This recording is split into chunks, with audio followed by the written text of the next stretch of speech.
दुखियारी बूढ़ी माँ अपनी बहू को साथ ले राजा विक्रमादित्य के महल की तरफ चल पड़ती है। जब वे दोनों राजमहल के द्वार पर पहुंचे तो पहरेदार उन्हें रोक लेते हैं। तब बुढ़िया माई बोली, बेटा हम बहुत दुखियारे हैं और बड़ी आस लगाकर महाराज के पास आए हैं। हमारा उनसे मिलना बहुत जरूरी है। उन्हें कुछ देर वहां रुकने के लिए कहकर उनमें से एक सिपाही राजमहल के अंदर महाराज विक्रमादित्य के पास जाता है और उन्हें बताता है। राजा विक्रमादित्य बोले, उन्हें तुरंत सम्मान सहित यहाँ ले आओ। जब बुढ़िया और उसकी बहू दरबार में आए तो राजा विक्रमादित्य ने पूछा, कहो माई क्या तकलीफ है तुम्हें? तब बुढ़िया आंखों में अश्रु लिए अपने साथ बीती सारी घटना महाराज विक्रमादित्य को कह सुनाती है और कहती है, महाराज अब आप ही हमारी आखिरी उम्मीद हो, हमारी मदद कीजिए राजन। राजा विक्रमादित्य अपने राज्य में घटी इस दुखद घटना से बिल्कुल अनजान थे। बुढ़िया माँ के द्वारा जब उन्हें पता लगता है तो वो थोड़े चिंतित हो जाते हैं और कहते हैं, आप बिल्कुल भी चिंता मत कीजिए माई, आपके बेटे जहाँ कहीं भी होंगे मैं उन्हें खोजकर आप तक सही सलामत लाने की पूरी कोशिश करूंगा।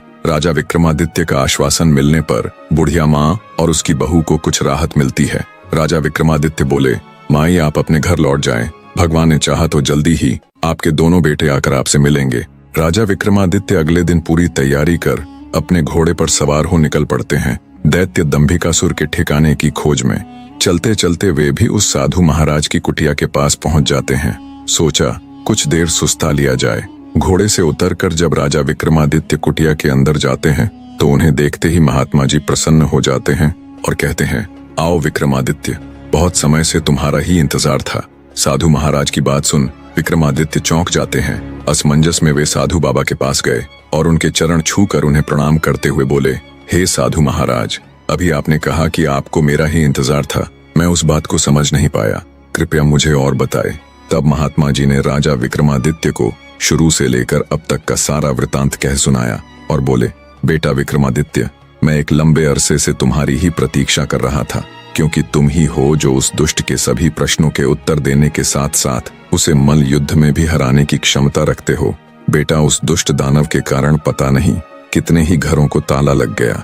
हे वीर श्रेष्ठ, तुम्हारी बुद्धि उसके कपटी प्रश्नों का उत्तर देगी और तुम्हारी वीरता उसके अहंकार को चूर चूर करेगी। तुम्हारे ही हाथों से उसका अंत लिखा है।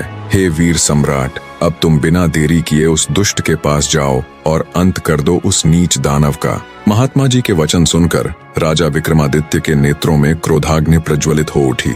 महात्मा जी से आशीर्वाद ले उनके बताए मार्ग से वे उस धूर्त दानव की गुफा की ओर तेजी से चल दिए। हवा से बातें करते हुए अपने घोड़े की बदौलत राजा विक्रमादित्य कुछ ही देर में दैत्य दंभिकासुर की गुफा के सामने जा पहुंचे।